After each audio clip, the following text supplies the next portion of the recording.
मी राजकारणात कधी येईन असं मला वाटलंच नव्हतं. सगळ्यांनाच हा शॉक असेल की मंत्रालयात समजा मी 25 वेळा गेलो असेल तर त्यातले 15 वेळा मी दादांनाच भेटलो आहे.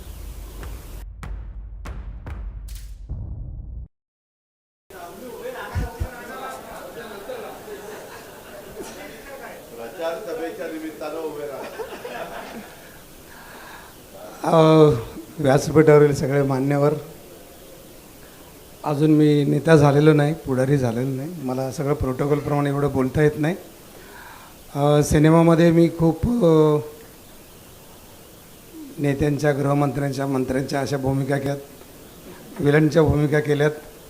आता वाईट माणसाने राजकारणात यायचंच नाही असं तर काही बंधन नाही ना. सगळ्या चांगल्याच माणसाने यायचं असं का नाही. मुद्दा असा वाटला मला की मी राजकारणात कधी येईन असं मला वाटलंच नव्हतं. सगळ्यांनाच हा शॉक असेल. पण बऱ्याच गोष्टी करताना गेले 10 वर्ष मी काम करतो आहे आणि त्याची सुरुवात माझ्या आईच्यामुळं झाली होती. आणि मी ठरवलं होतं की आईच्या वजना एवढ्या बिया महाराष्ट्रात लावेन आणि जिथे जिथे मोकळ्या जागा असतील तिथं काम सगळं चांगलं करेन आणि पर्यावरणाचं काम अर्थात माझ्या आनंदाचं काम म्हणून करेन. आणि हे करत असताना नेहमी माझा योग आला की काय प्रॉब्लेम झाला की मंत्रालयात समजा मी 25 वेळा गेलो असेल तर त्यातले 15 वेळा मी दादांनाच भेटलो आहे. आणि योगायोगानं भेटल्यानंतर माझा जो अनुभव आहे तो सरळ एक घाव दोन तुकडे, त्याच्यात काय बदल नाही. डिसिजन एकदम पटाक करून होऊन जातो आणि मला त्याचा फायदा होत गेला. बऱ्याच वेळेला फॉरेस्ट डिपार्टमेंटमध्ये फिरताना अख्खा महाराष्ट्र पालथा घातला. मी बेन साहेबांना आम्ही जवळजवळ 70-75 किलोमीटर एका 3 दिवसात चाललो होतो. तर फॉरेस्ट डिपार्टमेंटचे काय प्रॉब्लेम आहेत. जेव्हा 2016ला जेव्हा ह्यात सुरुवात झाली होती तेव्हा देशी झाडं, परदेशी झाडं याच्यावरनं जेव्हा वाद झाला होता जेव्हा काय झालं तेव्हा मी दादांनाच भेटले. दादांना भेटणं म्हणजे पहाटे 6ला भेटा, नाही तर 8ला पुण्याला भेटत, नाही तर 7ला. अशा परिस्थितीत नेहमी भेटणं, पण नेहमी वेळेचं भान ठेवून आणि पटपट डिसिजन घेऊन कामं झाली. त्यामुळे त्याच्याबद्दल नेहमीच मला आदर वाटला. आणि अचानक ह्या 8 दिवसात ठरलं की राजकारणात इकडं घेतलं तर काय होईल. तर मला वाटलं की बरेच प्रश्न बाहेर राहून बोलण्यापेक्षा आज जाऊन सिस्टीममध्ये जाऊनच आपल्याला सोडवावे लागतील आणि जे सुटत नाहीत. आणि त्यात जर दादांसारखा माणूस असेल तर मग काय, राष्ट्रवादी काँग्रेस असेल तर मग काय. तर मला वाटलं का नाही. आणि जेव्हा सहज असं उत्तर येते का मनातनं, तर मला कित्येक गेले काही वर्ष मला काही लोकांनी विचारलं होतं, काही पक्षांनी बोलणं झालं होतं, पण माझ्या डोक्यात कधीच असं नव्हतं. पण ह्यावेळेला इन्स्टिंक्टिव्हली आलं की हे काम जास्त चांगलं करू शकतो आपण.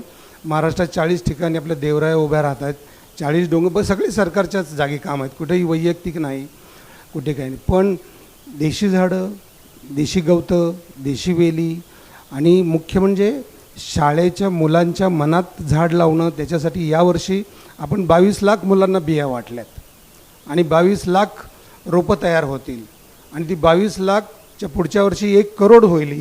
या मला वाटते आत्ता ज्या पद्धतीनं माझा ह्या सगळ्यांशी चर्चा झाल्या, बोलणं झालं, त्याच्यानंतर मला वाटतं की मी पुढच्या वर्षातच ते 1 करोड 2 करोड विद्यार्थ्यांपर्यंत पोहोचेल. आणि जर बरोबर सिस्टीममधनं काम झालं तर वृक्षप्रसाद योजना, जी मी आता परवा आंध्र प्रदेशच्या डेप्युटी CM पवन कल्याणलासुद्धा भेटलो आणि त्यांनीसुद्धा सांगितलं की ही योजना फार चांगली आहे.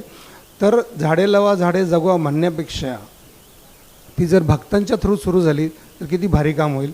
तर मला असं वाटतं की सगळ्याच गोष्टी आज बोलत नाही तुमच्याशी, पण मला असं वाटतं की मला काही या पक्षाच्या यांच्या विचारांच्या काही स्ट्रॅटेजीज मला आवडल्यात.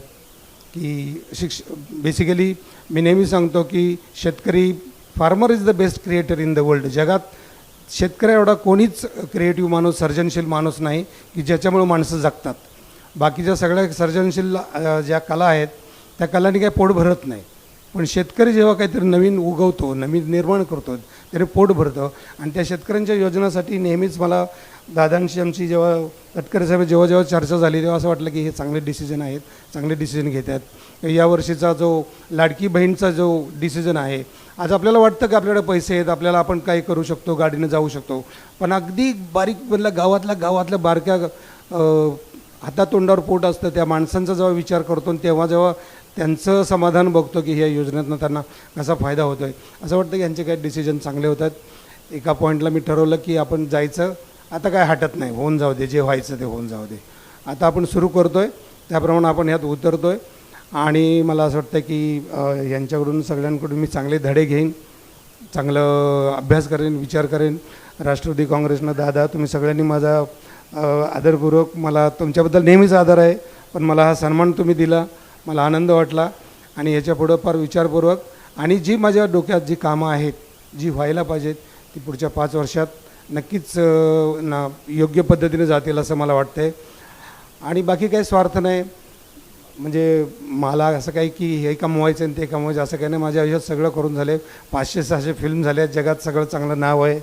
आज जिथं जाईल तिथं आपल्याला आनंद, आपल्याकडे बघितल्यानंतर लोकांना आनंद होतो, याच्यापेक्षा अजून काय पाहिजे आयुष्यात. तर तो आनंद जगभर मला मिळत असतो. पण मला स्पेशली पर्यावरणासंदर्भात महाराष्ट्रातल्या जे तज्ज्ञ लोक आहेत, ज्यांचे नदीचे प्रश्न आहेत, ज्यांचे झाडांचे प्रश्न आहेत, ज्यांच्या आपल्या देशी वेली 10 झाडांची नावं माहीत नाहीत, पानांची नावं माहिती नाहीत, 10 फळांची नावं माहिती नाहीत, 10 गवतांची नावं माहिती नाहीत, असे तज्ज्ञ लोक ज्यांचं इतकं आहे, त्यांचा चेहरा व्हायचा आहे, त्यांचा दौंडीवाला म्हणून मला व्हायचं आहे. आणि ते काम ज्याला मला बाहेर राहून होत नव्हतं, ते मला जास्तीत जास्त चांगल्या पद्धतीने नेण्यासाठी आपण सगळ्यांनी सहकार्य करावं अशी मी अपेक्षा व्यक्त करतो. आणि काही पत्रकारांना मी आज तुमचे फोन घेतले नाहीत किंवा काही लगेच रिॲक्ट झालो नाही. आणि पत्रकार माझे खूप मित्र आहेत, त्यांनासुद्धा सगळ्यांना होतं की चॅलेंज देऊन त्यांचं म्हणणं होतं की माझ्याकडून असं काही राजकारणातलं होईल असं वाटत नव्हतं. पण आज मला वाटतं की फॉरेस्ट डिपार्टमेंटचे सगळे जे अधिकारी आहेत तर त्यांना आनंद होईल. मला असं वाटतं की मी सगळ्याच गोष्टी आज बोलत नाही, पण मला वाटतं की चांगल्या मार्गावर आहे, चांगल्या पक्षात आहे. काय सगळे पक्ष एकसारखेच असतात, पण मला वाटतं की हे इथं जे मला काय म्हणतात त्याला विश्वास वाटतो, इथं जो मला विश्वास वाटला त्याचा मला सार्थ अभिमान आहे. आणि मी सगळ्यांचे धन्यवाद सांगतो. धन्यवाद.